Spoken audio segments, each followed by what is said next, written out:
Hi students, so let us continue the problems on the motion in the straight line. Okay, so I am told as earlier, so alternative days I will have. Okay, some plus minus will happen.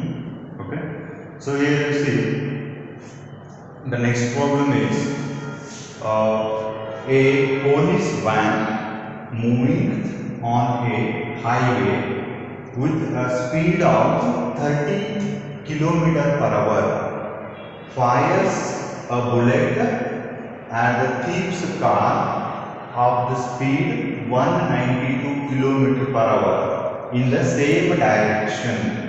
If the muzzle speed of the bullet is 150 meter per second, with what speed does the bullet hits the car? ಇಲ್ಲಿ ಏನಂದ್ರೆ ಪೊಲೀಸರು chase ಮಾಡ್ತಿರ್ತಾರಲ್ಲ ಕಳ್ಳರಿಗೆ ಅದನ್ನೇ ಒಂದು problem ಮಾಡ್ಕೊಂಡ್ರಲ್ಲ. ಏನಪ್ಪಾ ಅಂತಂದ್ರೆ ಪೊಲೀಸರ van highway ಮೇಲೆ ಹೋಗ್ಲಿಕ್ಕತ್ತದ. ಆ ಪೊಲೀಸರ ವ್ಯಾನ್ ಸ್ಪೀಡ್ ಎಷ್ಟದಪ್ಪ ಅಂತಂದ್ರೆ 30 ಕಿಲೋಮೀಟರ್ ಪರ್ ಗಂಟೆ ಅವರಿಗೆ ಅದು ಏನಾಗ್ತದ ಮೂವ್ ಆಗ್ಲಾಗ್ತದ. ನೆಕ್ಸ್ಟ್ ಅದ್ರ ಮುಂದೆ ಏನಾಗಬೇಕಾಗ್ತದೆ ಕಳ್ಳರ್ ಕಾರ್ ಅಂತ. ಸೊ ಆಬ್ವಿಯಸ್ ಮುಂದೆ ಕಳ್ಳಿರ್ತಾರೆ ಅಂದ್ರೆ ಪೊಲೀಸರು ಇರ್ತಾರೆ, ಅವ್ರು ಹಿಡಿಯಲ್ಲ. ಅವ್ರದ್ದು ಕಾರ್ ಸ್ಪೀಡ್ ಎಷ್ಟದ 192 ಕಿಲೋಮೀಟರ್ ಪರ್ ಅವರ್. ಸ್ವಲ್ಪ ಡಿಫ್ರೆನ್ಸ್ ಭಾಳ ಅದ. ಪೊಲೀಸರು ಏನು ಮಾಡ್ತಾರಪ್ಪ ಅಂದ್ರೆ ಕಳ್ಳರ ಕಡೆ ಏನು ಮಾಡ್ತಾರಪ್ಪ ಅಂದ್ರೆ ಬುಲೆಟ್ ಅನ್ನ ಫೈರ್ ಮಾಡ್ತಾರೆ. ಆ ಬುಲೆಟ್ ಸ್ಪೀಡ್ ಎಷ್ಟಿರ್ತದ 150 ಮೀಟರ್ ಪರ್ ಸೆಕೆಂಡ್ ಇರ್ತದ. ಈ ರೀತಿ ಇದ್ದಾಗ ಎಷ್ಟು ಸ್ಪೀಡ್ ಹೋಗಿ ಆ ಬುಲೆಟ್ ಕರೆಕ್ಟಾಗಿ ಆ ಥೀವ್ಸ್ ಕಾರಿಗೆ ಫೈರ್ ಆಗ್ತದ ಅಂತ ನಾವು ಇಲ್ಲಿ ಕ್ಯಾಲ್ಕುಲೇಷನ್ ಮಾಡಬೇಕು. ಇಲ್ಲಿ ಏನಾಗ್ಲತ್ತದ್ರಿ, ಪೊಲೀಸರು ವ್ಯಾನ್ ಅದ, ಇದ್ರ ಮುಂದೆ ಏನದಪ್ಪ ಅಂದ್ರೆ ಕಳ್ಳರ ವ್ಯಾನ್ ಅದ. ಮೊದಲಿಗೆ ಇವೆರಡು ಮೊದಲು ಬುಲೆಟ್ ಇಲ್ಲಿಂದ ಫೈರ್ ಮಾಡ್ತಂದ್ರ ಬುಲೆಟ್ ಮೊದಲು ಏನು ಮಾಡ್ಬೇಕಾಗ್ತದ್ರಿ, ಇವೆರಡೂ ವೆಹಿಕಲ್ ನಡ್ಬೇಕಿರ್ತಕ್ಕಂಥ ವೆಲಾಸಿಟಿ ಅಥವಾ ಸ್ಪೀಡ್ ವ್ಯತ್ಯಾಸ ಎಷ್ಟದ ಮೊದಲ ವ್ಯತ್ಯಾಸವನ್ನು ಅದು ಕ್ರಮಿಸ್ಬೇಕಾಗ್ತದೆ. ವ್ಯತ್ಯಾಸವನ್ನು ಕ್ರಮಿಸಿ ಆಮೇಲೆ ಏನು ಮಾಡಬೇಕಾಗ್ತದಪ್ಪ ಅಂತಂದ್ರೆ ಅದು ಹೋಗಿ ಈ ಕಳ್ಳರ ಕಾರಿಗೆ ಏನಾಗ್ತದೆ ಫೈರ್ ಆಗ್ತದೆ. ನಾವು ಮೊದಲಿಗೆ ಏನು ಕಂಡುಹಿಡಿಬೇಕಂತಂದ್ರೆ ಈ ಕಳ್ಳರ ವ್ಯಾನ್ಗೆ ಆಮೇಲೆ ಪೊಲೀಸರ ವ್ಯಾನ್ಗೆ ಎಷ್ಟು ಡಿಫರೆನ್ಸ್ ಅದ ಸ್ಪೀಡಲ್ಲಿ ಅನ್ನೋದನ್ನು ನಾವು ಕಂಡುಹಿಡಿಬೇಕು. ಆ ಡಿಫರೆನ್ಸನ್ನು ನಾವು ಈ ಬುಲೆಟ್ ಸ್ಪೀಡಲ್ಲಿ ಮೈನಸ್ ಮಾಡಿದೆವು ಅಂತಂದ್ರೆ ಆ ಉಳಿದಿರ್ತಕ್ಕಂಥ ಸ್ಪೀಡ್ ಏನಾಗ್ತದಪ್ಪ ಅಂತಂದ್ರೆ ಆ ಬುಲೆಟ್ ಏನಾಗ್ತದಪ್ಪ ಅಂದ್ರೆ ಆ ಥೀವ್ಸ್ ಕಾರಿಗೆ ಹೋಗಿ ಅಥವಾ ಕಳ್ಳರ ಕಾರಿಗೆ ಹೋಗಿ ಸ್ಟ್ರೈಕ್ ಆಗ್ತದ ಅಥವಾ ಅವ್ರಿಗೆ ಫೈರ್ ಮಾಡ್ತದ ಅಂತ ಹೇಳ್ತೀವಿ. ಓಕೆ, ಅದನ್ನು ನೋಡೋಣ. ಸೊ ಈಗ ಮೊದಲಿಗೆ ಇಲ್ಲೊಂದು ಸ್ವಲ್ಪ ನೀವು ಲಕ್ಷ್ಯ ವಹಿಸ್ರಿ. ಪೊಲೀಸದ್ದು ವ್ಯಾನ್ ಸ್ಪೀಡ್ ಎಷ್ಟದಪ್ಪ ಅಂತಂದ್ರೆ BP ಅಂತ ತಗೋತೀವಿ. ಅದನ್ನ BP ಅಂದ್ರೆ ಪೊಲೀಸರ ಸ್ಪೀಡ್ ಎಷ್ಟದ 30 ಕಿಲೋಮೀಟರ್ ಪರ್ ಅವರ್ ಅಂತ ಅದ. ಇಲ್ಲಿ ನೀವು ಒಂದು ಲಕ್ಷ್ಯ ವಹಿಸಬೇಕಾಗಿದ್ದ ಪಾಯಿಂಟ್ ಏನಂತಂದ್ರೆ ಈ ಪೊಲೀಸರ ವ್ಯಾನ್ ಸ್ಪೀಡ್ ಕಿಲೋಮೀಟರ್ ಪರ್ ಅವರ್ನಾಗ ಅದ, ಕಳ್ಳರದ್ದು ಕಿಲೋಮೀಟರ್ ಪರ್ ಅವರ್ ಅದ. ಆದ್ರೆ ಬುಲೆಟ್ ಸ್ಪೀಡ್ ಏನು ಕೊಟ್ಟಾರ ಮೀಟರ್ ಪರ್ ಸೆಕೆಂಡ್ ಕೊಟ್ಟಾನ. ಈ ರೀತಿ ಬೇರೆ ಬೇರೆ ಯೂನಿಟನ್ನು ನಾವು ಮೇಂಟೈನ್ ಮಾಡಬಾರ್ದು. ಎಲ್ಲಕ್ಕೂ ಒಂದೇ ಮಿನಿಟನ್ನು ನಾವೇನು ಮಾಡಬೇಕು ಮೇಂಟೈನ್ ಮಾಡಬೇಕು. ಅದು ರೂಲ್ಸ್ನಾಗ ಬರ್ತದೆ ನಮ್ಗೆ. ಸೊ ಈ ಎಲ್ಲಾನು ನಾವೇನು ಮಾಡ್ತೇವಪ್ಪ ಅಂತಂದ್ರೆ ಮೀಟರ್ ಪರ್ ಸೆಕೆಂಡ್ ಒಳಗೆ ನಾವೇನು ಮಾಡಬೇಕು, ಅವುಗಳನ್ನು ಕನ್ವರ್ಟ್ ಮಾಡ್ಕೋಬೇಕು. ಈಗ ನೋಡ್ರಿ, ಈ 30 ಕಿಲೋಮೀಟರ್ ಪರ್ ಅವರ್ ಇದ್ದನ್ನ ನಾವು ಮೀಟರ್ ಪರ್ ಸೆಕೆಂಡಲ್ಲಿ ಹೆಂಗೆ ಕನ್ವರ್ಟ್ ಮಾಡ್ಕೋಬೇಕು ಅನ್ನೋದನ್ನ ನೋಡ್ರಿ. ಈಗ 30 ಇಂಟು 1 ಕಿಲೋಮೀಟರ್ ಅದ. 1 ಕಿಲೋಮೀಟರ್ ಅಂದ್ರೆ 1 ಕಿಲೋಮೀಟರ್ ಒಳಗೆ ಎಷ್ಟು ಮೀಟರ್ಸ್ಗಳು ಇರ್ತಾವ್ರಿ? ಟೆನ್ಷನ್ ತಗೋಬೇಡಿ, ನೀವು ಹೇಳೋ ನನಗೆ ಕೇಳ್ಸಂಗಿಲ್ಲ. ನನ್ಗೆ ಗೊತ್ತು ನೀವು ಕರೆಕ್ಟ್ ಹೇಳ್ತೀರಿ, ವಿಶ್ವಾಸ ಅದ ನನಗೆ. 1 ಕಿಲೋಮೀಟರ್ ಒಳಗೆ 1000 ಮೀಟರ್ಸ್ ಇರ್ತಾವೆ. ಹೌದಾ? That is multiplied by 1000. ಹೌದಾ? So divides by. ಈಗ ನಾನೇನು ಈಗ ನಾನೇನು ಮಾಡಿದೆ, ಕಿಲೋಮೀಟರ್ ಇರ್ತಕ್ಕಂಥದ್ದನ್ನ ಮೀಟರಲ್ಲಿ ಕನ್ವರ್ಷನ್ ತಗೊಂಡ ಈಗ ಅವರಲ್ಲಿ ಇರ್ತಕ್ಕಂಥ ಸೆಕೆಂಡ್ಸಲ್ಲಿ ಕನ್ವರ್ಟ್ ಮಾಡ್ಕೋಬೇಕು. ಹೆಂಗ, ಒಂದು ಅವರಲ್ಲಿ ಇರ್ತಕ್ಕಂಥ ನಂಬರ್ ಆಫ್ ಸೆಕೆಂಡ್ಸ್ ಎಷ್ಟು ಬರ್ತಾವೆ, ನಂಬರ್ ಆಫ್ ಮಿನಿಟ್ಸ್ ಎಷ್ಟು ಬರ್ತಾವೆ 60. ಅದೇ ರೀತಿ 1 ಮಿನಿಟಲ್ಲಿ ಬರ್ತಕ್ಕಂಥ ನಂಬರ್ ಆಫ್ ಸೆಕೆಂಡ್ಸ್ ಎಷ್ಟು ಇರ್ತಾವೆ 60. ಸೊ 60/60 ಮಾಡ್ತೀವಿ. ಸೊ ನೀವು ಇಷ್ಟು ಮಾಡೋದ್ರಿಂದ ಕ್ಯಾಲ್ಕುಲೇಷನ್ ಮಾಡ್ಕೊಂಡ್ರೆ ನಿಮ್ಗೆ ಆನ್ಸರ್ ಎಷ್ಟು ಬರ್ತದೆ ಅಂತಂದ್ರೆ 8.33 ಮೀಟರ್ ಪರ್ ಸೆಕೆಂಡ್ ಅಂತ ಬರ್ತದೆ. ಇದು ನಿಮಗೆ ನಾರ್ಮಲ್ ಮೆಥಡ್. ಒಂದು ಶಾರ್ಟ್ಕಟ್ ಮೆಥಡ್ ಹೇಳ್ತೀನಿ ನೋಡ್ರಿ. ಇಲ್ಲಿ ಇದೇ 30ಗೆ ಮಲ್ಟಿಪ್ಲೈಡ್ ಬೈ 5/18 ಮಾಡೋದು ಅಂತ ತಿಳ್ಕೊರಿ. ಅವಾಗ ನಿಮ್ಮ ಆನ್ಸರ್ ಎಷ್ಟು ಬರ್ತದೆ ಗೊತ್ತನ? 8.33 ಬರ್ತದೆ in terms of metre per second. ಅಂದ್ರೆ ಕಿಲೋಮೀಟರ್ ಪರ್ ಅವರ್ ಇದ್ದದನ್ನ ಡೈರೆಕ್ಟ್ ಆಗಿ ನೀವೇನ್ ಮಾಡ್ತೀರಿ 5/18 ಈ ಯಾವ ವ್ಯಾಲ್ಯೂ ಕನ್ವರ್ಟ್ ಮಾಡ್ಬೇಕಾಗಿಲ್ಲ, ಅದಕ್ಕೆ ನೀವು ಮಲ್ಟಿಪ್ಲೈ ಮಾಡಿದ್ರೆ ಅದು ಡೈರೆಕ್ಟ್ ಆಗಿ ಮೀಟರ್ ಪರ್ ಸೆಕೆಂಡ್ ಒಳಗೆ ಕನ್ವರ್ಟ್ ಆಗ್ತದೆ. ಈ 5/18 ಎಲ್ಲಿ ಬಂತಪ್ಪ ಅಂತ ಗಾಬರಾಗಬೇಡಿ, ಅದೊಂದು ಕಾನ್ಸ್ಟೆಂಟ್ ವ್ಯಾಲ್ಯೂ ಅದ, ಅದು ನಿಮ್ಗೆ ಸೆಕೆಂಡ್ ಚಾಪ್ಟರ್ ಒಳಗೆ ಗೊತ್ತಾಗ್ತದೆ ಈ 5/18 ಎಲ್ಲಿದು ಬಂದದ ಅಂತ. ಸೊ ಇದು ನಾರ್ಮಲ್ ಮೆಥಡ್, ಇದೊಂದು ಶಾರ್ಟ್ಕಟ್ ಮೆಥಡ್. ನೆನ್ಪಿಟ್ಕೊಂಡು ಈಗ ನೆಕ್ಸ್ಟ್ ಕಲರ್ ಸ್ಪೀಡ್ ಎಷ್ಟದ ವಿ ಟಿ ಅಂತ ತಗೋತೀನಿ ನಾನು. ವಿ ಟಿ ಅಂತಂದ್ರೆ ಸ್ಪೀಡ್ ಆಫ್ ದ ಥೀಪ್ಸ್ ಅನ್ನೋದು ಎಷ್ಟದ ರೀ 192. ಇದನ್ನ ನಾನು ಡೈರೆಕ್ಟ್ ಆಗಿ ಶಾರ್ಟ್ಕಟ್ ಮೆಥಡ್ ಯೂಸ್ ಮಾಡ್ಕೊಂಡು ಟರ್ನ್ ಮಾಡ್ಕೊಂಡಿದ್ದೇನೆ. ಹೆಂಗ್ರಿ 5/18 ಮಾಡಿದ್ರೆ ಆಲ್ರೆಡಿ ನಾನು ಕ್ಯಾಲ್ಕುಲೇಷನ್ ಮಾಡ್ಕೊಂಡಿದ್ದದ 53.33 ಅಂತ ಬರ್ತದೆ in terms of metre per second. ಈಗ ಇವೆರಡು ನಡುವೆ ವ್ಯತ್ಯಾಸ ಎಷ್ಟದ ಅನ್ನೋದನ್ನ ನಾನು ಕಂಡುಹಿಡಿಬೇಕು. ಅದನ್ನ ನಾನು ಏನು ತಗೋತೀನಿ, ಬಿ ಪಿ ಟಿ ಅಂತ ತಗೋತೀನಿ. That is V T minus V T. V T ಎಷ್ಟದ?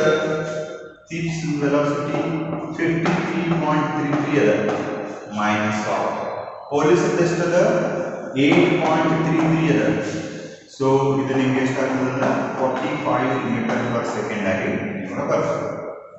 ಇದು ಏನಪ್ಪಾ ಅಂತಂದ್ರೆ ಈ ಪೊಲೀಸ್ ವ್ಯಾನ್ಗೆ ಆಮೇಲೆ ಕಳ್ಳರ್ ವ್ಯಾನ್ಗೆ ಇರ್ತಕ್ಕಂಥ ರಿಲೇಟಿವ್ ಸ್ಪೀಡ್ ಅಂತ, ರಿಲೇಟಿವ್ ವೆಲಾಸಿಟಿ ಅಂತ ಹೇಳ್ತಿದ್ರು, ಡಿಫರೆನ್ಸ್ ಇನ್ ದ ಸ್ಪೀಡ್ ಅಂತ ಹೇಳ್ತೀವಿ. ಇನ್ನು ನೋಡಿ ರಿಲೇಟಿವ್ ವೆಲಾಸಿಟಿ ಅಂತಕ್ಕಂಥದ್ದು ಏನು?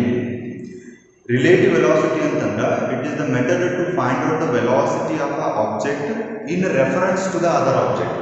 ಅಂದ್ರೆ ಒಂದು ಆಬ್ಜೆಕ್ಟ್ ವೆಲಾಸಿಟಿಯನ್ನ ನಾವು ರೆಫರೆನ್ಸ್ ಆಗಿ ಇಟ್ಕೊಂಡ್ಬಿಟ್ಟು ಇನ್ನೊಂದು ಆಬ್ಜೆಕ್ಟ್ ವೆಲಾಸಿಟಿನ ಹೇಳೋದು. ಈಗ ಹೆಂಗ ಅಂತಂದ್ರೆ ಒಂದು ಸಣ್ಣ ಎಕ್ಸಾಂಪಲ್ ಹೇಳ್ತೀನಿ ನೋಡ್ರಿ. ಈಗ ನಿಮ್ಮ ಹೈಸ್ಕೂಲ್ಸಲ್ಲಿ ಸ್ಪೋರ್ಟ್ಸ್ ಆಡ್ತಿರ್ತಾರೆ, ರನ್ನಿಂಗ್ ಹೋಗೋದ್ನಾಗ ಸೊ ಅಟ್ ದ ಟಾಪ್ ಲಾಸ್ಟಲ್ಲಿ ಬರ್ತಕ್ಕಂಥಾಗ ಏನಂತೀರಿ, ಆ 5 ನಂಬರ್ದ ಕ್ಯಾಂಡಿಡೇಟ್ಗೆ ನಾನು 3 ನಂಬರ್ದ ಕ್ಯಾಂಡಿಡೇಟು ಭಾಳ ಸ್ಪೀಡಾಗಿ ಓಡ್ಲಕತ್ತಾನ ಅಂತ ಹೇಳ್ತೀರಿ. 5 ನಂಬರ್ ಕ್ಯಾಂಡಿಡೇಟ್ಗೆ ನಾನು 3 ನಂಬರ್ ಕ್ಯಾಂಡಿಡೇಟು ಭಾಳಷ್ಟು ಸ್ಪೀಡಾಗಿ ಓಡ್ಲಕತ್ತಾನ ಅಂತ ಹೇಳ್ತೀವಿ. ಅಂದ್ರೆ ಈ 3 ನಂಬರ್ಗೆ ನಾನು 5 ನಂಬರು ಜಾಸ್ತಿ ಸ್ಪೀಡ್ ಅಂತ ಹೇಳಬೇಕಾದ್ರೆ 3 ನಂಬರ್ ನಾವು ನೀವು ಏನು ತಗೋತೀರಿ, ರೆಫರೆನ್ಸ್ ಆಗಿ ತಗೋತೀರಿ. ಸೊ ಅದನ್ನೇ ನಾವು ರಿಲೇಟಿವ್ ವೆಲಾಸಿಟಿ ಅಥವಾ ರಿಲೇಟಿವ್ ಸ್ಪೀಡ್ ಅಂತ ಅದನ್ನು ನಾವು ಹೇಳ್ತೀವಿ. ಅಂದ್ರೆ ಒಂದನ್ನು ರೆಫರೆನ್ಸ್ ಆಗಿಟ್ಬಿಟ್ಟು ಇನ್ನೊಂದನ್ನು ಹೇಳೋದು. ಓಕೆ, ಈಗ ಅದೇ ರಿಲೇಟಿವ್ ವೆಲಾಸಿಟಿನ ನಾವು ತಗೊಂಡ್ವಿ. ಈಗ ನಮ್ಗೆ ಪೊಲೀಸ್ ವ್ಯಾನ್ಗೆ ಆಮೇಲೆ ಈ ಕಳ್ಳರ್ ವ್ಯಾನ್ಗೆ ಇರ್ತಕ್ಕಂಥ ಸ್ಪೀಡ್ ವ್ಯತ್ಯಾಸ ಎಷ್ಟಂತ ಗೊತ್ತಾಯ್ತು. ಈ ಸ್ಪೀಡನ್ನು ನಾವು ಬುಲೆಟ್ ಸ್ಪೀಡ್ ಒಳಗೆ ಮೈನಸ್ ಮಾಡಿದೆವು ಅಂತಂದ್ರೆ ಅದು ಎಷ್ಟು ಸ್ಪೀಡ್ ಹೋಗಿಸಿಂದ ಕಳ್ಳರ ಒಂದು ವ್ಯಾನ್ಗೆ ಸ್ಟ್ರೈಕ್ ಆಗ್ತದೆ ಗೊತ್ತಾಗ್ತದೆ. ನಮ್ಗೆ ಸ್ಪೀಡ್ ಆಫ್ ದ ಬುಲೆಟ್ ಎಷ್ಟಿದೆ 150 ಮೀಟರ್ ಪರ್ ಸೆಕೆಂಡ್. ಈಗ ನಮಗೆ ಬೇಕಾಗಿರ್ತಕ್ಕಂಥದ್ದು ವಿಚ್ ಹಿಟ್ಸ್ ದ ಕಾರ್ ಎಷ್ಟು ಸ್ಪೀಡಲ್ಲಿ ಹಿಟ್ ಮಾಡ್ತಂದ್ರೆ ಬೇಕಾಗಿದೆ 150 ಮೈನಸ್ 45 ದಟ್ ಈಸ್ ನಮಗೆ 105 ಅಂತ ಬರ್ತದೆ ಮೀಟರ್ ಪರ್ ಸೆಕೆಂಡ್. ಎಷ್ಟು ಸ್ಪೀಡ್ ಏನಾಗ್ತದಪ್ಪ ಅಂತಂದ್ರೆ ಈ ಬುಲೆಟ್ ಏನಾಗ್ತದೆ ಕಳ್ಳರ ಕಾರಿಗೆ ಹೋಗಿ ಏನಾಗ್ತದೆ ಅದು ಸ್ಟ್ರೈಕ್ ಆಗ್ತದೆ. ಓಕೆ, ಸೈನ್ಸ್ ಯಾಕೆ ಇಂಪಾರ್ಟೆಂಟ್ ಅಂತ ಹೇಳ್ತೇವೆ ಅಂತಂದ್ರೆ ನೀವು ಎಲ್ಲನೂ ಕ್ಯಾಲ್ಕುಲೇಷನ್ ಮಾಡಕ್ಕೆ ಬರ್ತದೆ ಎಲ್ಲನೂ. ಈಗ ನೋಡ್ರಿ ಎಲ್ಲರೂ ಕೊಲೆ ಆಗಿತ್ತು ಏನಾರು ಆಗಿತ್ತು ಅಂದ್ರೆ CBI ಅವ್ರು ಹೇಳ್ತಿರ್ತಾರೆ ಇಷ್ಟು ಟೈಮಿಗೆ ಡೆತ್ ಆಗಿದೆ ಅಂತ ಹೇಳ್ತಿರ್ತಾರೆ. ಆ ಕೊಲೆ ಮಾಡಾಗ ಹೋಗಿ CIDಗಳು ಇದ್ರಂಗಿಲ್ಲ, ಅವರು ಎಲ್ಲ ಸೈನ್ಸ್ ಕ್ಯಾಲ್ಕುಲೇಷನ್. ಈ ಟೈಮಿಗೆ ಅವ್ರು ಸತ್ತಾರ, ಹಿಂಗೆ ಸತ್ತಾರ ಅಂತ ಹೇಳ್ತಾರೆ, ಉಸಿರುಗಟ್ಟು ಸತ್ತಾರ ಅಥವಾ ಯಾರು ಚಾಕು ಸಹಾಯ ಹೊಡೆದಾರ, ಇದೆಲ್ಲ ಹೇಳೋದು ಇದರಿಂದ ಕ್ಯಾಲ್ಕುಲೇಷನ್. ಯಾರ್ಯಾರು ಬುಲೆಟ್ ಫೈರ್ ಮಾಡಿದ್ರು ಅಂತಂದ್ರೆ ಆ ಬುಲೆಟನ್ನು ನಾವು ಯಾವ ಒಂದು ಅಂತರದಿಂದ ಅವರು ಬುಲೆಟನ್ನು ಫೈರ್ ಮಾಡಿ ಅವ್ನು ಸಹಾಯ ಹೊಡೆದಾರ ಅಂತ ಹೇಳ್ತಾರೆ. ಅದೆಲ್ಲ ಪಾಸಿಬಲ್ ಆಗೋದು ಇದರಿಂದಪ್ಪ ಅಂದ್ರೆ ಸೈನ್ಸ್, ಎಸ್ಪೆಷಲಿ ಮತ್ತು ಫಿಸಿಕ್ಸ್ನಿಂದ ಅಂತ ಹೇಳೋದು ತಪ್ಪಾಗಂಗಿಲ್ಲ. ಯಾಕಂತಂದ್ರೆ ಎಲ್ಲ ಕ್ಯಾಲ್ಕುಲೇಷನ್, ಫೈರ್ ಆಗೋದು, ಡಿಸ್ಟೆನ್ಸ್ ಎಷ್ಟದ, ವೆಲಾಸಿಟಿ ಎಷ್ಟದ, ಸ್ಪೀಡ್ ಎಷ್ಟದ, ಎಲ್ಲ ಫಿಸಿಕ್ಸ್ನಾಗೆ ಅದ. ಅದಕ್ಕೆ ಜಾಸ್ತಿ ಇಂಪಾರ್ಟೆನ್ಸ್ ಪ್ರಾಬ್ಲಮ್ಸ್ಗೆ ಕೊಡ್ತಾರೆ. ಇದು ಕ್ಲಿಯರ್ ಆಯಿತು. ಈಗ ನಾವು ನೆಕ್ಸ್ಟ್ ನೋಡೋಣ. ಏನಂದರೆ ಇಲ್ಲಿ next A body start from the rest. A body start from the rest and acquires a velocity of 12 meter per second in 5 seconds. Calculate the acceleration and the distance moved by body. ಅಂದ್ರೆ ಏನದರಿ, ಒಂದು body ಅಂದ್ರೆ ಒಂದು ವಸ್ತು ಅದ ಅನ್ಕೋರಿ. ಆ ವಸ್ತು ಮೊದಲಿಗೆ ಏನದಪ್ಪ ಅಂತಂದ್ರೆ ರೆಸ್ಟ್ ಸ್ಟೇಟ್ ಅಲ್ಲಿ ಅದ. ರೆಸ್ಟ್ ಸ್ಟೇಟ್ ಅಲ್ಲಿ ಇರ್ತಕ್ಕಂಥದ್ದು ಏನಾಗ್ತದೆ, ಮೂವ್ ಆಗ್ಲಿಕ್ಕೆ ಚಾಲೂ ಮಾಡ್ತದೆ. ಮೂವ್ ಆಗ್ಲಿಕ್ಕೆ ಚಾಲೂ ಮಾಡಿದಾಗ ಎಷ್ಟು ವೆಲಾಸಿಟಿಯನ್ನು ಹೊಂದಿರ್ತದಪ್ಪ ಅಂತಂದ್ರೆ 12 ಮೀಟರ್ ಪರ್ ಸೆಕೆಂಡ್ ಅದು ವೆಲಾಸಿಟಿ ಆಗ್ತದೆ. ಎಷ್ಟು ಟೈಮ್ ಒಳಗೆ? 5 ಸೆಕೆಂಡ್.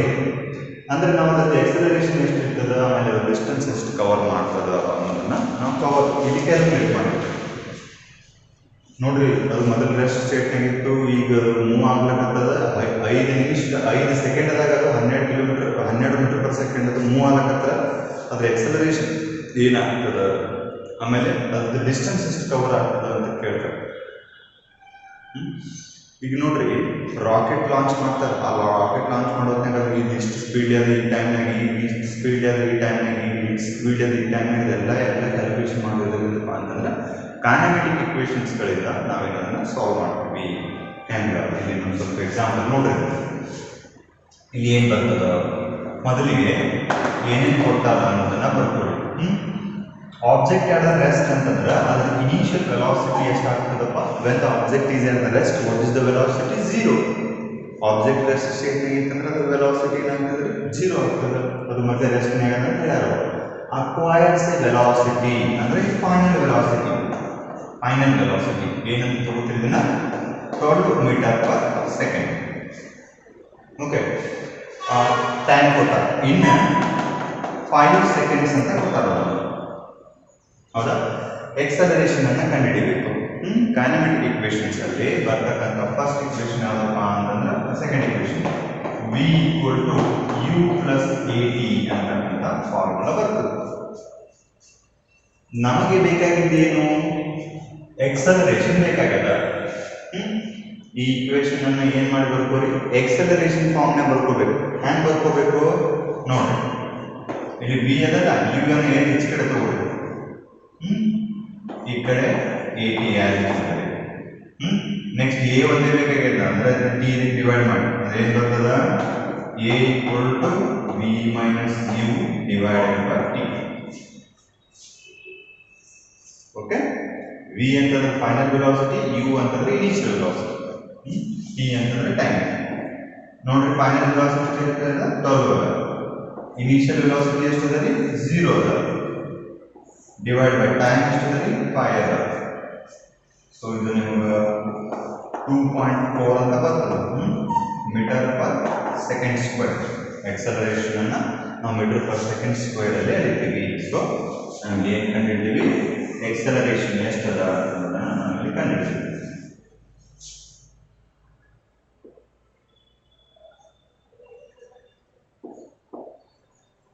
ಓಕೆ, ಈಗ ಮತ್ತೆ ಕಂಡುಹಿಡಿಯಬೇಕಂತಾರೆ ಅವರು ಡಿಸ್ಟೆನ್ಸ್ ಅನ್ನ ಕಂಡುಹಿಡಿಯಬೇಕು. ಹೌದಾ?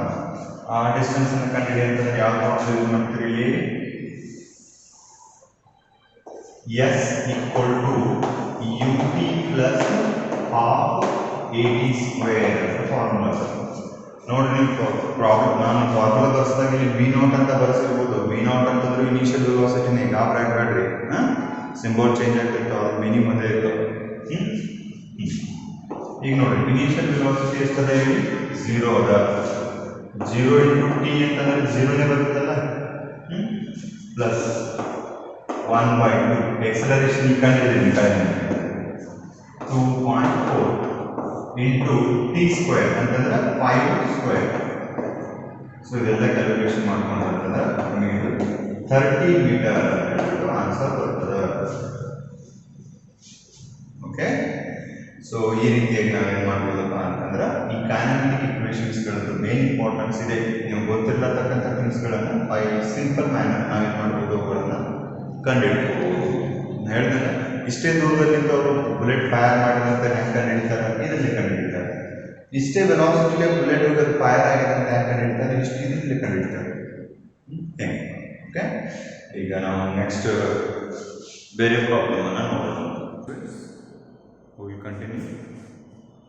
A bus moving on a straight road with a speed of 126 km per hour is brought to rest after 200 meters. Calculate the acceleration of the bus. Second one, the time taken by the bus to come to rest.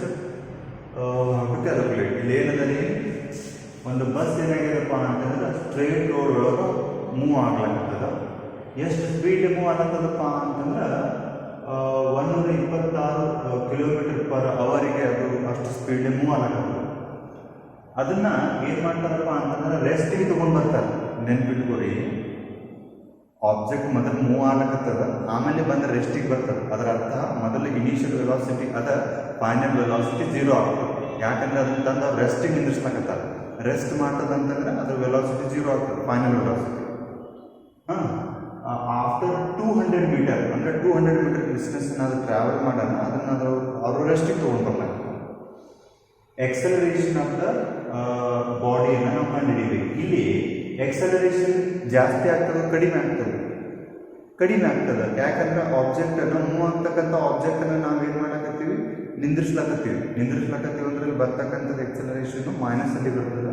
ಅದನ್ನು ನಾವು retarding acceleration ಅಂತ ಕೂಡ ಕರಿತೀವಿ. Okay, ನೋಡ್ರಿ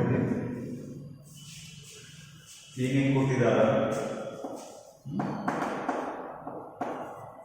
given thing ಏನದ, first of all speed ಕೊಟ್ಟಿದ್ದಾರೆ ನಮಗೆ. ಇದನ್ನ ನಾವು ಇನಿಷಿಯಲ್ ವೆಲಾಸಿಟಿ ಅಂತ ತಗೋಬೇಕು. ಇನಿಷಿಯಲ್ ವೆಲಾಸಿಟಿ, ಇನಿಷಿಯಲ್ ಸ್ಪೀಡ್ ಎಷ್ಟದ ರೀ, 126 ಕಿಲೋಮೀಟರ್ ಪರ್ ಅವರ್ ಅದ. ಇಲ್ಲಿ ಮೀಟರ್ದೊಳಗದ ರೀ, ಇಲ್ಲಿ ಕಿಲೋಮೀಟರ್ದೊಳಗೆ ಒಂದು ಬರುವುದಿಲ್ಲ, 2 ಮೀಟರ್ ಒಳಗೆ ತಗೋಬೇಕು. ಅಂದ್ರೆ ಇದನ್ನ ಏನು ಮಾಡ್ಕೋರಿ, ಕನ್ವರ್ಟ್ ಮಾಡ್ಕೋರಿ ಮೀಟರ್ ಪರ್ ಸೆಕೆಂಡ್. ಹೆಂಗೆ ಮಾಡ್ತೀವಿ, 126 ಇಂಟು 5 ಡಿವೈಡೆಡ್ ಬೈ 18. ಸೊ ಇದು ಡೈರೆಕ್ಟ್ ಆಗಿ ನಿಮ್ಗೆ 35 ಮೀಟರ್ ಪರ್ ಸೆಕೆಂಡ್ ಅಂತ ಬರ್ತದೆ. ಇದನ್ನ ಆಲ್ರೆಡಿ ಕ್ಯಾಲ್ಕುಲೇಷನ್ ಮಾಡ್ಕೊಂಡು ಇಟ್ಕೊಂಡಿದ್ದೀನಿ. 35 ಮೀಟರ್ ಪರ್ ಸೆಕೆಂಡ್ ಅಂತ ಬರ್ತದೆ. ಓಕೆ, ನೆಕ್ಸ್ಟ್ ಇಲ್ಲಿ ಅವರು ಕವರ್ ಮಾಡುವಂಥ ಡಿಸ್ಟೆನ್ಸ್ ಅನ್ನು ಕೊಟ್ಟಿದ್ದಾರೆ. ಎಷ್ಟಪ್ಪ ಅಂದರೆ 200 ಮೀಟರ್ ಅಂತ ಕೊಟ್ಟಿದ್ದಾರೆ. ಎಕ್ಸಲರೇಷನ್ ಅನ್ನು ನಾವಿಲ್ಲಿ ಕ್ಯಾಲ್ಕುಲೇಟ್ ಮಾಡಬೇಕು. ಇಲ್ಲಿ ಬೇರೆ ಒಂದು ಡೈನಾಮಿಕ್ ಈಕ್ವೇಷನ್ಸ್ ಅನ್ನು ಯೂಸ್ ಮಾಡ್ಕೊತೀವಿ. ಯಾವ್ದಪ್ಪ, v square equal to u square plus 2as ಅಂತಕ್ಕಂಥ ಫಾರ್ಮುಲಾ ನಾವು ಬರ್ತದೆ. ಇಲ್ಲಿ v equal to u plus at ಯಾಕೆ ಯೂಸ್ ಮಾಡೋದಾದ್ರೆ ಎಸ್ ಕೊಟ್ಟಾರೆ ನಮಗೆ, ಆಮೇಲೆ ಟಿ ಕೊಟ್ಟಿಲ್ಲ, ಅದಕ್ಕೆ ಇದನ್ನು ಯೂಸ್ ಮಾಡಬೇಕಾಗ್ತದೆ. ತಿಳಿತಾ? ಇದರಲ್ಲಿ ಎಕ್ಸಲರೇಷನ್ ಕಂಡುಹಿಡಿಬೇಕಾದ್ರೆ ಇದನ್ನ ಎಕ್ಸಲರೇಷನ್ ಫಾರ್ಮ್ನೇ ಬರ್ಕೋಬೇಕು. ಅದನ್ನು ಹೆಂಗೆ ಬರ್ಕೋತೀವಿ ನೋಡಿ, ಅದನ್ನು v square minus u square equal to ಏನಾಗ್ತದೆ, 2s ಆಗ್ತದೆ. ಅದನ್ನೇ ಬರ್ತಾರೆ ಹೆಂಗೆ ಬರ್ಕೋತೀರಪ್ಪ, a equal to v square minus u square divided by 2s ಅಂತ ಬರೀತೀವಿ. ನೋಡ್ರಿ, ಮೊದಲ ಇದನ್ನ ಈಚೆ ಕಡೆ ತಗೊಂಡ್ರಿ, ಮೈನಸ್ ಬಂದೈತಿ, ಪ್ಲಸ್ ಈ ಕಡೆ ಬರೋಣ ಮೈನಸ್ ಬಂದೈತಿ. B square minus u square equal to 2as ಆಗೈತಿ, ಹೌದಲ್ಲ? ನೆಕ್ಸ್ಟ್ ಮತ್ತೇನು ಮಾಡಿರಿ, ಈ ಎ ಅನ್ನು ಇಲ್ಲೇ ಇಟ್ಟು ಈ 2 ಆಮೇಲೆ ಈ ಎಸ್ ಅನ್ನು ಎರಡು ಇದಕ್ಕೆ ಡಿವೈಡ್ ಮಾಡಿರಿ, 2s ಆಯ್ತಂದ್ರೆ ಇಲ್ಲಿ ಏಳು ಗೊತ್ತಾ. ಇದೇನೇನು ಬರ್ತದೆ ನೋಡ್ರಿ ಇಲ್ಲಿ. ಇಲ್ಲಿ ಇನಿಷಿಯಲ್ ವೆಲಾಸಿಟಿ ಕೊಟ್ಟಾರೆ, ಫೈನಲ್ ವೆಲಾಸಿಟಿ ಕೊಟ್ಟಿಲ್ಲ. ಕಮ್ ಟು ರೆಸ್ಟ್ ಅಂತ ಬ್ರಾಡ್ ಟು ರೆಸ್ಟ್ ಅಂತಂದ್ರೆ ಫೈನಲ್ ವೆಲಾಸಿಟಿ ಏನಿರ್ತದೆ ರೀ, 0 ಇರ್ತದೆ. So 0 minus half initial velocity ಎಷ್ಟಾದ್ರಪ್ಪ ಅದರದ್ದು 35 square of this divides by this is 2 into 200. So ಇದು ನಿಮ್ಗೆ ವ್ಯಾಲ್ಯೂ ಎಷ್ಟು ಬರ್ತದೆ ಅಂತಂದ್ರೆ -3.06 ಮೀಟರ್ ಪರ್ ಸೆಕೆಂಡ್ ಸ್ಕ್ವೇರ್ ಅಂತ ಬರ್ತದೆ ಆನ್ಸರ್. ಓಕೆ, ಈಗ ನೆಕ್ಸ್ಟ್ ಟೈಮ್ ಕಂಡುಹಿಡಿತೀವಿ. ಟೈಮ್ ಕಂಡುಹಿಡಿಬೇಕಾದ್ರೆ ಯಾವ್ದು ಯೂಸ್ ಮಾಡ್ಕೊತೀವಿ, b equal to u plus a t ಕಂಡುಹಿಡಿತೀವಿ. ಇದರಲ್ಲೇ ಕಂಡುಹಿಡಿತೀವಿ. ಹಂಗೆ ಟಿ ಈಕ್ವಲ್ ಹೆಂಗೆ ಬರ್ಕೊತಾರಪ್ಪ ಅದನ್ನು v minus u divided by a. V ಅಂತ 0 ಅದ, ಯು ಎಷ್ಟದಪ್ಪ ನಮ್ಗೆ ಇಲ್ಲಿ ಇನಿಷಿಯಲ್ ವೆಲಾಸಿಟಿ ಎಷ್ಟದ 35 ಅದ, 35 ಡಿವೈಡೆಡ್ ಬೈ ಎ ಇಲ್ಲಿ ಬಂದಿದ್ದಲ್ಲ -3.06 ಇವೆರಡು ಡಿವೈಡ್ ಮಾಡ್ಕೊಂಡ್ರೆ ನಿಮ್ಗೆ ಬರ್ತಕ್ಕಂಥ ಆನ್ಸರ್ 11.4 ಸೆಕೆಂಡ್ಸ್ ಅಂತ ಬರ್ತದೆ. ಇದನ್ನು ಆಲ್ರೆಡಿ ಎಲ್ಲ ಕ್ಯಾಲ್ಕುಲೇಷನ್ ಮಾಡ್ಕೊಂಡಿದ್ದೀವಿ, ಅದಕ್ಕಾಗಿ ಡೈರೆಕ್ಟ್ ಆಗುತ್ತೆ ಇಷ್ಟು ಆನ್ಸರ್ ಬರ್ತದೆ. Okay right. ಈಗ ನೆಕ್ಸ್ಟ್ 2 ಪ್ರಾಬ್ಲಮ್ಸ್ ನಾನು ಸಾಲ್ವ್ ಮಾಡೋದು ನಿಮ್ಗೆ ಹಿಂಟ್ ಕೊಟ್ಬಿಟ್ಟಿರ್ತೀನಿ, ಅದನ್ನ ನೀವೇ ಸಾಲ್ವ್ ಮಾಡ್ಬೋದು. ಇಲ್ಲಿ ಏನದ ನೋಡ್ರಿ, A car travelling at 9 meters per second accelerate and attains the speed of 27 meters per second. ಅಂದ್ರೆ ಮೊದಲೇನಾಗತ್ತದ 9 ಮೀಟರ್ ಪರ್ ಸೆಕೆಂಡ್ ಇಂದ ಮೂವ್ ಆಗತ್ತದ, ಅದನ್ನ ಎಕ್ಸಲರೇಟ್ ಮಾಡ್ತಾರೆ ಅಂದ್ರೆ ಅದ್ರ ಸ್ಪೀಡನ್ನು ಜಾಸ್ತಿ ಮಾಡ್ತಾರೆ. ಅದರದ್ದು ಸ್ಪೀಡ್ ಎಷ್ಟೈತೆ ಕನ್ವರ್ಟ್ ಆಗ್ತದ ಅಂತಂದ್ರೆ 27 ಮೀಟರ್ ಪರ್ ಸೆಕೆಂಡ್ ಆಗಿ ಕನ್ವರ್ಟ್ ಆಗ್ತದ. ಎಷ್ಟು ಟೈಮ್ ಒಳಗಪ್ಪ ಅಂತಂದ್ರೆ 5 ಸೆಕೆಂಡ್ಸ್ ಒಳಗೆ. ನಾವೇನು ಕ್ಯಾಲ್ಕುಲೇಟ್ ಮಾಡಬೇಕು, calculate the acceleration and the distance covered in 5 seconds ಅಂತ ಹೇಳ್ತೀವಿ.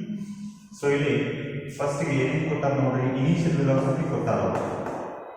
ಎಷ್ಟದರಿ 9 ಮೀಟರ್ ಪರ್ ಸೆಕೆಂಡ್, ಇಲ್ಲಿ ಯಾವುದೇ ಕನ್ವರ್ಷನ್ ಅವಶ್ಯಕತೆ ಇಲ್ಲ.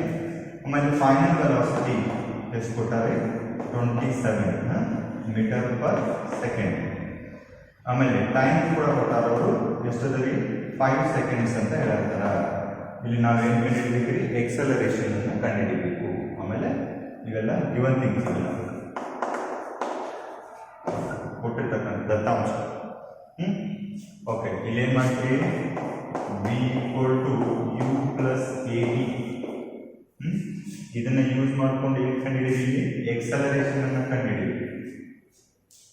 ಆಯ್ತಾ. ನೆಕ್ಸ್ಟ್ ಇನ್ನು ಡಿಸ್ಪ್ಲೇಸ್ಮೆಂಟ್ ಅಥವಾ ಡಿಸ್ಟೆನ್ಸ್ ಕಂಡುಹಿಡಿಬೇಕಲ್ಲ, ಡಿಸ್ಟೆನ್ಸ್ ಕಂಡುಹಿಡಿದಾಗ s equal to u p plus half a t square formula use ಮಾಡ್ಕೊಳ್ಳಿ, ಕ್ಯಾಲ್ಕುಲೇಷನ್ ಬರ್ತದೆ. ಎಕ್ಸಲರೇಷನ್ ಎಷ್ಟು ಬರ್ತದೆ ಅಂತ ಇಲ್ಲಿ ಬರ್ತದೆ, ನಾವಲ್ಲಿ ಎಷ್ಟು 3.6 ಮೀಟರ್ ಪರ್ ಸೆಕೆಂಡ್ ಸ್ಕ್ವೇರ್ ಅಂತ ಬಂದಿರ್ತದೆ. ಇಲ್ಲಿ ಡಿಸ್ಟೆನ್ಸ್ ಎಸ್ ಈಕ್ವಲ್ ಟು ಎಷ್ಟು ಬಂದಿರ್ತದಪ್ಪ ಅಂತಂದ್ರೆ 90 ಮೀಟರ್ ಅಂತ ಬಂದಿರ್ತದೆ. ನೋಡ್ಕೊಂಡು ಕುಂದ್ರಬೇಡ್ರಿ, ಕ್ಯಾಲ್ಕುಲೇಟರ್ ತಗೋರಿ, ಅದನ್ನೆಲ್ಲ ಲೆಕ್ಕ ಮಾಡಿ. ಎಕ್ಸಾಮ್ದಾಗ ಹಿಂಗೆ ಬರೋದು ಮಾರ್ಕ್ಸ್ ಬರೋದು ಹೋಗ್ತಾರೆ, ಎಲ್ಲ ಲೆಕ್ಕ ಮಾಡಬೇಕು. ಎಲ್ಲ ನಾನೇ ಮಾಡೋದು, ನೀವೇ ಮಾಡ್ತೀರಿ. ಮನೆ ಕೂತು ವಿಡಿಯೋ ನೋಡ್ತೀರಿ, ಲೆಕ್ಕ ಮಾಡಿ. ಇದು ಲೆಕ್ಕ ಮಾಡಿ ನಾನು ನೆಕ್ಸ್ಟ್ ಪ್ರಾಬ್ಲಮನ್ನು ಕಂಟಿನ್ಯೂ ಮಾಡ್ತೀನಿ. ನಿಮ್ಗೆ ಏನು ಬೇಕೆಲ್ಲ ಅದರ ಇಲ್ಲಿ ವಿ ಇದ್ದಲ್ಲಿ ವಿ ತುಂಬಿಡಿ, ಯು ಇದ್ದಲ್ಲಿ ಯು ತುಂಬಿಡಿ, ಟಿ ಇದ್ದಲ್ಲಿ ಟಿ ತುಂಬಿಡಿ. ನೆಕ್ಸ್ಟ್ ಇಲ್ಲಿ ಏನು ಮಾಡ್ತೀವಿ, ಕ್ಯಾಲ್ಕುಲೇಷನ್ ಮಾಡಿದ್ವಿ ಏನು ಇದ್ರ ಹಾಕ್ತೀರ, ಇದು ಬರ್ತದೆ. ಹೋಗ್ತಿದ್ದೀನಿ, ನೀವು ಮಾಡ್ತೀರಿ ಅಂದ್ಕೊಂಡಿದ್ದೀನಿ ನಾನು. Okay students, will see the last problem.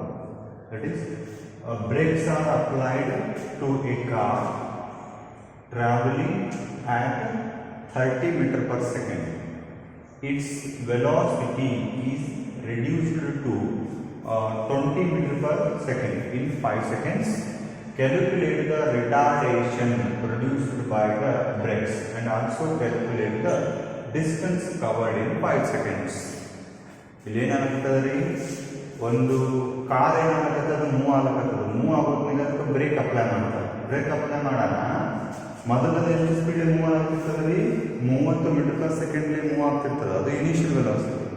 Break apply ಮಾಡೋಣ, ಅದ್ರದ್ದು ವೆಲಾಸಿಟಿ ಕಡಿಮೆ, ಅದರ ಸ್ಪೀಡ್ ಕಡಿಮೆ ಆಗ್ತದೆ. ಎಷ್ಟು 20 ಮೀಟರ್ ಪರ್ ಸೆಕೆಂಡ್ ಅಂತ. ಹಂಗಾದ್ರೆ ಇದ್ರದ್ದು ರಿಟಾರ್ಡಿಂಗ್ ಎಕ್ಸಲರೇಷನ್. ರಿಟಾರ್ಡೇಷನ್ ಅಂದ್ರೆ ಅರ್ಥ ಏನು, ನೆಗೆಟಿವ್ ಎಕ್ಸಲರೇಷನ್ ಅನ್ನೋದು ಅರ್ಥ. ನಾನು ಹೇಳಿದ್ದೀನಿ, ನೆಗೆಟಿವ್ ಎಕ್ಸಲರೇಷನ್ ವೆಲಾಸಿಟಿ ಕಡಿಮೆ ಆಗ್ತಿತ್ತಂದ್ರೆ ಅದನ್ನು ನಾವು ನೆಗೆಟಿವ್ ಎಕ್ಸಲರೇಷನ್ ಅಂತ ತಗೋತೀವಿ. ಅದಕ್ಕೆ ಇನ್ನೊಂದು ಹೆಸರು ಏನಪ್ಪ ಅಂದ್ರೆ ರಿಟಾರ್ಡೇಷನ್ ಅಂತ ನಾವು ಕರಿತೀವಿ. ಸೊ ನೆಗೆಟಿವ್ ಎಕ್ಸಲರೇಷನ್ ಕಂಡುಹಿಡಿಬೇಕು ಮತ್ತು ಅದರ ಡಿಸ್ಟೆನ್ಸನ್ನು ನಾವು ಕಂಡುಹಿಡಿಬೇಕು. ಹೌದಾ? ಏನೇನು ಕೊಟ್ಟ ನೋಡ್ರಿ, ಇವನ್ ಏನೇನದಪ್ಪ ನೋಡ್ರಿ, ಮೊದಲು ಎಷ್ಟು ಸ್ಪೀಡ್ ಮೂವ್ ಆಗತ್ತಲ್ಲ ಅದೇನು ಇನಿಷಿಯಲ್ ವೆಲಾಸಿಟಿ ಎಷ್ಟದ ರೀ, 30 metre per second. Next final velocity ಎಷ್ಟಪ್ಪ ಬ್ರೇಕ್ ಅಪ್ಲೈ ಮಾಡೋಣ 20 ಮೀಟರ್ ಪರ್ ಸೆಕೆಂಡ್. ಆಮೇಲೆ ಟೈಮ್ ಕೊಟ್ಟಾರೆ ಇಲ್ಲಿ ಎಷ್ಟದ ಟೈಮ್ 5 ಸೆಕೆಂಡ್ಸ್ ಅಂತ ಆಗ್ತದೆ. ಎಕ್ಸಲರೇಷನ್ ಕ್ಯಾಲ್ಕುಲೇಷನ್ ಮಾಡಬೇಕು. ಏನು ಮಾಡ್ತೀರಿ ಮತ್ತೆ same formula v equal to u plus a t. V ಗೊತ್ತದ, ಯು ಗೊತ್ತದ, ಟಿ ಗೊತ್ತದ, ಎ ಕಂಡುಹಿಡಿಯಿರಿ. ಇಲ್ಲಿ ನಿಮ್ಮ ಆನ್ಸರ್ ಎ ಎಷ್ಟು ಇರ್ತದಪ್ಪ ಅಂತಂದ್ರೆ -2 ಇರ್ತದೆ ಮೀಟರ್ ಪರ್ ಸೆಕೆಂಡ್ ಸ್ಕ್ವೇರ್. ಆಮೇಲೆ ಡಿಸ್ಟೆನ್ಸ್ ಕಂಡುಹಿಡಿಬೇಕಾದ್ರೆ s equal to u t plus half a t square. S ಕಂಡುಹಿಡಿಯಿರಿ. ಇಲ್ಲಿ ನಿಮ್ಮದು ಎಸ್ ಆನ್ಸರ್ ಎಷ್ಟು ಬರ್ತದಪ್ಪ ಅಂತಂದ್ರೆ 125 ಮೀಟರ್ ಬರ್ತದೆ. ಏನಿಲ್ಲ ಎಲ್ಲ ತುಂಬ್ರಿ ಕ್ಯಾಲ್ಕುಲೇಷನ್ ಮಾಡಿ ಎಷ್ಟು ಬರ್ತದೆ. ನೆಕ್ಸ್ಟ್ ಯು ಟಿ ಗೊತ್ತದ, ಎ ಕ್ಯಾಲ್ಕುಲೇಷನ್ ಮಾಡಿದ್ರೆ ಇಲ್ಲಿ ಅದು ಎರಡು ಸಿಮಿಲರ್ ಬರ್ತವೆ. ಆನ್ಸರ್ಸ್ಗಳು ಇಲ್ಲಿ ಬರ್ತೇನೆ. ಹೋಗೋ ನೀವು ಇದನ್ನು ಕ್ಯಾಲ್ಕುಲೇಷನ್ ಮಾಡ್ತೀರಿ ಅಂದ್ಕೊಂಡಿದ್ದೀನಿ. ನಂಬಿಕೆ ಇಡಬೇಕಾಗ್ತದೆ. ಓಕೆ, ನಾವು ನೆಕ್ಸ್ಟ್ ಫಸ್ಟ್ ಚಾಪ್ಟರ್ ಚಾಲೂ ಮಾಡ್ತೀವಿ. ಈ ಚಾಪ್ಟರ್ ನಾನು ಓಕೆ, ಸ್ವಲ್ಪ ಪ್ರಾಬ್ಲಮ್ಸ್ಗಳನ್ನು ಪ್ರಾಕ್ಟೀಸ್ ಮಾಡಿ.